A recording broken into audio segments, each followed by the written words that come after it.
Hi friends, నిన్న చెప్పాను కదా రాజ్యాంగ ప్రవేశిక. మీరు ఎట్ట లేదన్నా ప్రవేశికను బట్టి పట్టేయాలి ఫ్రెండ్స్. ప్రవేశికను మటుకు బట్టి పట్టేస్తే కానీ మీరు నేర్చుకోలేరు ఫ్రెండ్స్. ఇప్పుడు ఫస్ట్ మనం రాజ్యాన్ని 5 రకాలుగా ఉంది కదా ఫ్రెండ్స్. ఆ 5 రకాల పదాలు మీరు గుర్తుపెట్టుకోవాలి ఖచ్చితంగా. సార్వభౌమ రాజ్యం మనది, సామ్యవాద రాజ్యం మనది, లౌకిక రాజ్యం మనది, ప్రజాస్వామ్య రాజ్యం మనది, గణతంత్ర రాజ్యం మనది.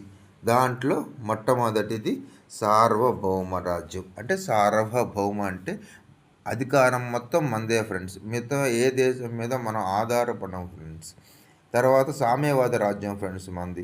సామ్యవాద రాజ్యం అంటే 42వ రాజ్యాంగ సవరణ ద్వారా 1976లో సోషలిస్ట్ అంటే సామ్యవాద భావాన్ని మనం ప్రవేశపెట్టాం ఫ్రెండ్స్. తర్వాత మనది లౌకిక రాజ్యం ఫ్రెండ్స్. లౌకిక అనే పదం కూడా 42వ రాజ్యాంగ సవరణ ద్వారా 1976లో ఈ ప్రవేశికలో చేర్చింది ఫ్రెండ్స్. మనది లౌకిక రాజ్యం ఫ్రెండ్స్. లౌకిక రాజ్యం అంటే రాజ్యం దృష్టిలో అన్ని మతాలు సమానమే ఫ్రెండ్స్. తర్వాత మనది ప్రజాస్వామిక రాజ్యం ఫ్రెండ్స్. ప్రజాస్వామిక రాజ్యం అంటే ఓటు హక్కు ఉంటుంది కదా ఫ్రెండ్స్. అందువల్ల మన దాన్ని ప్రజాస్వామిక రాజ్యం అంటే ప్రజలే సార్వభౌమాధికారులు. అంటే రాచరికం కాదు, అది కాదు, ఇది కాదు, ప్రజలే సార్వభౌమాధికారులు ఫ్రెండ్స్.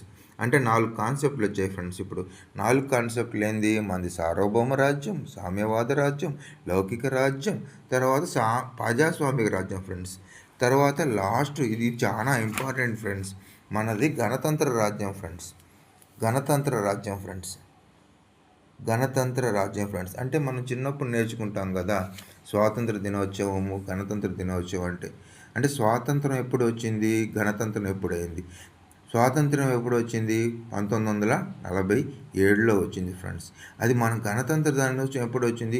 1950 ఫ్రెండ్స్, జనవరి 26. స్వాతంత్రం ఎప్పుడు వచ్చిందంటే 1947 ఆగస్టు 15 ఫ్రెండ్స్. గణతంత్ర రాజ్యం ఎప్పుడైంది ఫ్రెండ్స్ అంటే 1950 జనవరి 26.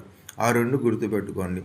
ఆగస్టు 15 అనేది స్వాతంత్ర దినోత్సవం ఫ్రెండ్స్. గణతంత్ర దినోత్సవం జనవరి 26.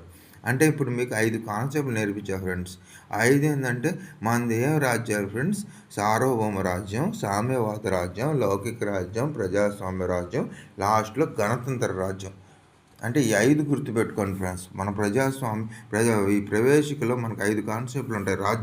మన రాజ్యం అనేది 5 కాన్సెప్ట్లు లెక్క నేర్చుకోవాలి ఫ్రెండ్స్. 5 కాన్సెప్ట్ల మూలం ఏంటంటే ఫ్రెండ్స్, భారత ప్రజలమైన మేము భారతదేశాన్ని సార్వభౌమ, సామ్యవాద, లౌకిక, ప్రజాస్వామ్య, గణతంత్ర వ్యవస్థగా తీర్చిదిద్దాము ఫ్రెండ్స్. ఈ తీర్చిదిద్దడానికి మనం చేసుకోవాలి ఫ్రెండ్స్.